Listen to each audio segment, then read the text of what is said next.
and I'm excited to be with you all today. So 1 October, when my husband Greg and I were still dating, I decided to organize some good seasonal fun by going to a haunted house. Not some cute Pinteresty neighborhood space, but the kind that we have in the South, a citywide tourist attraction made out of an old Roses or discount store. But Greg had never been to a haunted house, so I thought it would be a fun experience together in our youth. Now, I want you to imagine how you would respond to something scary or frightening. You cower, you scream, you run away. At a haunted house, right, this is what you're paying for. And this is exactly what I paid for. I was terrified. I covered my eyes, right, I tried to get away and through this haunted house as fast as possible. But since it was Greg's first time, what do you think he did? I would love some answers. Some of y'all know Greg, so what do you think he did? He yelled. He yelled? Yeah. Someone this morning said, did he fight someone? So he shrieked with laughter. So Greg laughed when the guy with the pig head and chainsaw jumped out behind the bloody curtain. I nearly peed in my pants. But Greg said, wow, good job. He said, you got me. And afterward, I needed to get my heart rate down, and Greg was all smiles. And differences between people are normal, right? We all experience the world differently. We're introvert, extrovert, or planner, free-spirited, talker, listener. And of course, we can all fall somewhere in between the two traits. But Greg and my reaction to the haunted house, that was strange. I was terrified, which was the point, and Greg was tickled, which was wrong, right? I was confused, but really, I think I was experiencing like a little bit of envy. I wish I could have been less afraid, right? I began to think that Greg is weird, this is not really the intent of our date. And I think it's natural to compare and notice differences in the world around us. My toddler, James, he watches Sesame Street, and there's a game and song that helps him and other kids notice the differences. One of these things is not like the other. Some of you may remember this from your experience of Sesame Street. In elementary school, we learn to understand patterns, right? Like what comes next? Triangle, circle, square. Or the good old Venn diagram, right? Helps us compare and contrast. As an adult, we use our skills in comparison to assess stats like basketball free throw percentages, or the popularity of political candidates, prices of items across Black Friday sales, pros and cons of remote versus in-person learning, right? Comparing people is also natural. Tall or short, athletic, clumsy, chatty or reserved, conservative, progressive. And being aware of people's physical, cultural, and historical differences helps us move beyond assuming that we're all the same, which can actually be hurtful in many ways. But when we realize that we aren't the same, we still face a problem. We start to compare ourselves, which can be especially dangerous when we ignore the feelings that stir up within us. We wonder how we measure up or don't measure up to others. We view someone's differences as wrong or weird, like I do Greg's. Good or bad, we experience jealousy, resentment, unworthiness, and an inability to relate. I'm right, they're wrong, I'm wrong, they're right. When I was a child, I grew up in an international, interracial, and intercultural household. And I got a front row seat to the importance and challenge of when people make comparisons. My dad is Black American, and my mom is Filipino from the Philippines, and they have their own ideas of what was right, what was appropriate, what was familiar to them and for their children. Each of my parents, right, they brought their own cultural understanding into decision-making, which had its obvious disagreements. So for example, my mother grew up in a village and country where there isn't privacy. Building materials are thin, homes are packed in densely. Privacy was a must for her and her family's safety. So when my parents married and moved to America, she wanted a huge 10-foot tall fence around our home. So none of that friendly neighbor stuff. But as a Black American, my dad had the mindset that we do not want to draw attention to ourselves. A tall fence could cause neighbors to be suspicious or even call the cops. And we moved 3 times as a family, and the fence question came up every time. And my parents had reasonable responses based on their own experiences and logic, right? They each wanted to do what was right, what was appropriate and familiar for them, and yet they butted heads as a result. So how many of us have experienced this before? How do you respond to differences? How often do you compare yourself to others? You want to do what's right or familiar, but it's not received well. What feelings arise? What happens when others disagree with you? So we're going to take a few minutes for you to actually discuss that into groups, and we'll come back in 2-3 minutes. Examining how comparison contributes to broken links in our own lives. So the passage that Alexis read, we see a pair of sisters open up their home to Jesus, who is on a journey to Jerusalem with his disciples. Whenever Jesus arrives at a home, his whole entourage of disciples come with him. And imagine with me, Martha's reaction is, has the feeling to the need to extend hospitality to these added guests. But then we also see Mary, Martha's sister. She's not even thinking about helping her sister. Instead, she is at Jesus' feet listening to him, right? We just finished a sermon series called More Than a Meal, which focused on meals being an opportunity for hospitality. And I just think, what if, if only Mary heard these sermons, right? But it's clear that Martha heard them. And no, Mary is not the head of the household, but it's Jesus that we're talking about. If an important guest was coming to your house for dinner, what would you do, right? The least Mary could do was help Martha set the table, welcome guests, tidy up, But alas, all the hospitality roles were left to Martha, just like Sandra. I mean, I understand Martha's reaction. In her anger, I envision her storming into the living room or whatever, where Jesus is teaching the disciples, and there's also Mary. And Martha sternly calls out Mary, asking Jesus to validate that Martha was distracted. Martha missed the opportunity to be with Jesus, which is true. But listen carefully. Martha is doing what she knows. She is a Jewish woman in a specific time and culture. These women cooked and cleaned and served and cared for their husbands, children, family, and guests. And N.T. Wright agrees and shares that in that culture, as in many cultures to this day, houses were divided into male space and female space. And the male and female roles were strictly demarcated as well. So the normal and right thing to do was for men to be in male space and women to be in female space. So if you envision this passage, Martha's in the female space in the kitchen, Jesus and the disciples are in the male space, and where is Mary? Not in the female space, she's in the male space. And I'm surprised that none of the men spoke up. Mary, girl, you're in the wrong room. Or, Jesus, are you gonna say something? It's like a referee just letting an obvious foul or penalty slide in a way that changes the outcome of a game. You all know what this is. So regardless of your belief on separate gender spaces or genders in general, this was the culture. And Martha and Mary were in the thick of it. Mary was so bold and so risky, right? Yet, this shows me at least her desire and determination to be a disciple of Jesus, willing to listen and to learn from the Messiah. We also see that in John, Mary pours expensive, precious perfume on Jesus' feet and wipes them with her hair. And again, Martha is serving Jesus and the crew in Simon and the leper's house. Who did Mary think she was? How could Mary so comfortably cross this invisible gender barrier? But Jesus was not surprised or worried. We see earlier in Luke that Jesus clearly creates space for women in his ministry. This isn't a new practice for him.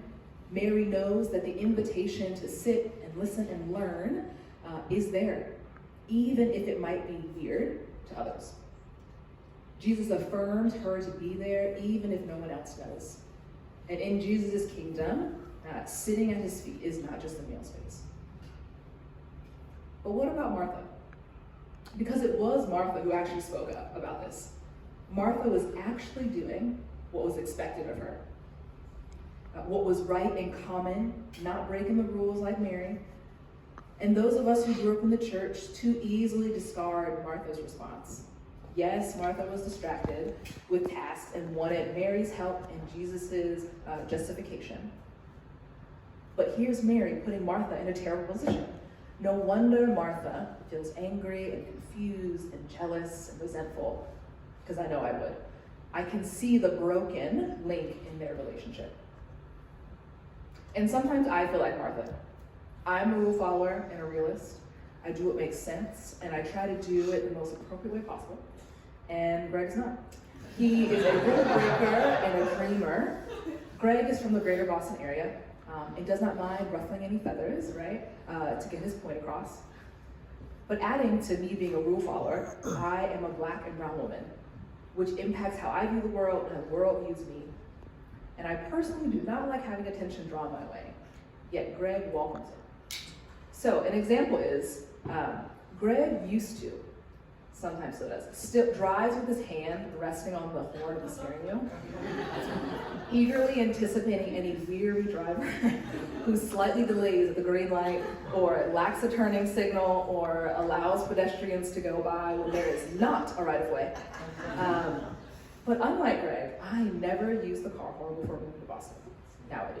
But before, it was seen as rude, it was seen as pushy, it drew attention my way. Greg was trying to avoid it. Our clear differences have caused a lot of disagreements and frustration between us. And there's easily a broken link in our relationship.